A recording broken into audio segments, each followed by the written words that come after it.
to stand up, remove my hat, and put my hand over my heart, one of the most recognizable songs in our nation's history begins to play. O City King seated by the dawn's early light, was so proudly beheld as the twilight clouds gleaming. And as I look around, there are some who are sitting down playing with their cell phone and goofing around, not caring to give the respect to our nation. The Star Spangled Banner is sung at sport games and government functions, and when someone wins a gold medal, it can bring drum and something to tears just by the sound of it, and it can make people fill with pride. Today I'm going to describe to you in moderate detail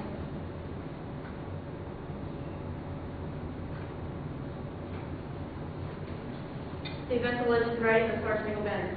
I will start out with describing how the state of the nation was fragile and move on to the War of 1812 and then to the Battle of Fort McHenry. I've been researching this topic more thoroughly for a few weeks now. History is also my major, and I've taken U.S. History honors and AP classes in high school, along with 3 U.S. History classes at the college level. I am sure we have all been to at least one event where we are asked to participate in the singing of our national anthem and to show respect for our flag and our country. I believe it is better to participate in something more wholeheartedly once been extended and know why we do it and how it needs to be that way. First, I would like to overview the presidential election of 1800, the Louisiana Purchase made in 1803, and the actions of a bitter politician proved the fragility of the U.S. By the year 1790, 7 years after defeating the British for independence, the U.S. was already on its second year of former government. At the birth of our nation along to the early 1800s, many citizens only felt loyalty to their home state and not to their country. In the 1800 elections, there were 2 major political parties, which were Federalists and the Republicans. The person with the highest votes became president, and the person with the second became VP. The race came to a tie between Thomas Jefferson and Aaron Burr. Walter Borman, who has written several books on the history of the U.S., says in his book 1812, The War That Forged a Nation, that one Federalist outspent Hamilton Road. There is no doubt that upon every virtuous and prudent calculation, Jefferson is to be preferred. He's by far not so dangerous a man, and he has pretensions in character. Hamilton helped Jefferson win, which left Burr only a heartbeat away from the presidency.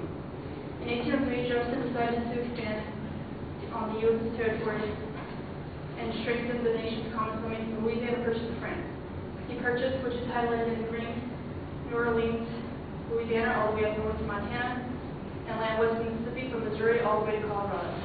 Napoleon was hoping that the purchased Louisiana territory by the U.S. might end up splitting the still fragile American Union.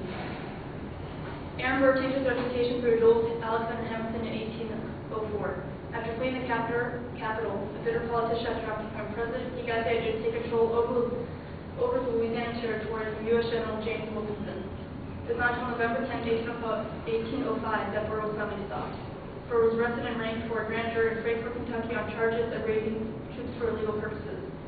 So the Louisiana territory still belonged to the U.S. and the young American Union remained intact. However, the fighting of a disgruntled politician and a crooked general has shown just how fragile it truly was. The next thing I would like you to know about is what specific event led to the War of 1812, which is considered to be America's second war of independence, and what eventually led the U.S. to declare war of Britain. Britain was a world empire, and they had no restraints between the weaker countries with disregard with no respect. On June 22, 1807, the USS Chesapeake set sail out of Chesapeake Bay. When she was barely in international waters, Commodore James Barron of the Chesapeake stopped the ship after hearing that the captain of the British ship, the Leopard, wanted to send a messenger aboard. The messenger said the British was to be searched for British deserters. They refused to search the North messenger off the ship. After 7 minutes of shouts between the two crews, Leopard fired a warning shot and then a full broadside into the unprepared Chesapeake. During this whole time, the American ships remained covered and in place. Unable to return fire, the Chesapeake was left with 3 dead and 18 wounded. The captain of the British ship then released the boarding party to search and examine Chesapeake's crew, capturing 4 sailors, an act that should have made it the War of 1807. Since winning independence, America had been forced repeatedly to tangle with the superpowers of Great Britain and France. British law allowed any able-bodied male subjects to be drafted into immediate service in the Royal Navy, anytime and anywhere. This was mostly done within pubs and brothels, but could also happen to ships flying with flags of neutral countries, including the U.S. Legally, such approach crews had to be British subjects, but the British Crown held a simple criteria: once an Englishman, always an Englishman. According to Walter Borman's book, between 1803 and 1812, at least 5,000 to 9,000 sailors were forced into service to the decks of American ships into the Royal Navy. In 1807, Secretary of State James Madison has written in one of his books condemned the entire practice as anomalous in principle, previous in practice, and abominable in abuse. His demands that the practice be met only with contempt from the British authorities, particularly the Foreign Secretary of Vermont. The pretension banned by Mr. Madison of the American flag should protect every individual selling unrated, with extravagance to require any serious reputation. policy awards each other both a little about respect towards other countries by making laws for all countries to follow agreements to trade with the other. Both countries are expected to be obeyed, and if not, no ships breaking laws will be subjecting themselves to search and seizure. So it doesn't force the U.S. to be they would be at odds with other friends or persons. American following cannot take anymore and refuse to be bullied by British precedent and the outright seizure of their ships. Walter Borman's book says that on June 1st, 1812, President James Madison asked Congress to declare war, saying that Britain was already out in a state of war against the U.S., and the decision before Congress was whether the country would continue passive under these aggressive interpretations or respond with force. Let us finally move on to the Battle of Fort McHenry in Baltimore Fort, which is considered the most noteworthy battle in American history. Washington, D.C. was the first in line of major raids by the British. Designed to frighten Americans into giving up, the British came in on land and by sea, destroying everything in their path, including the federal buildings.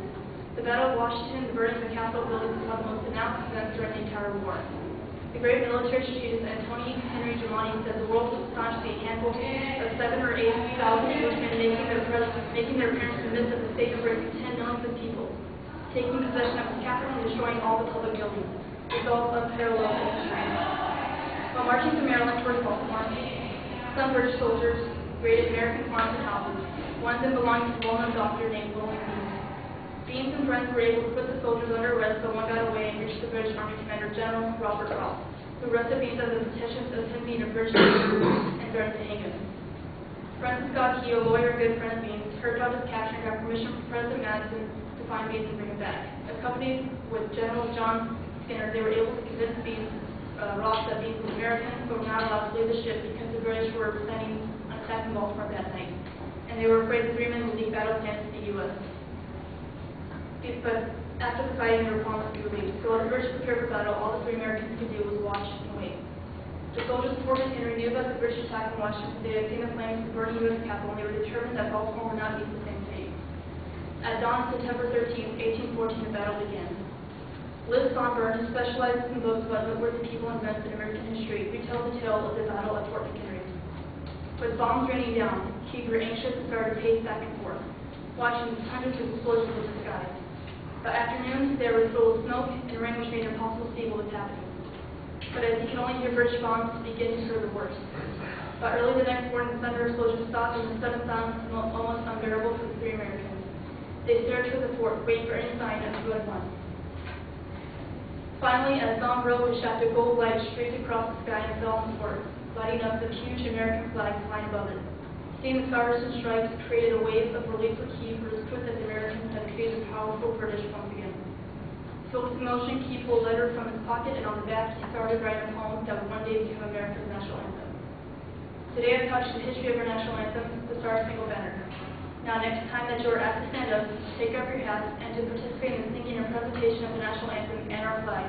You can do it with more sense of pride of our country, our history, and think about the people in the past who were fighting for us to be where we are today.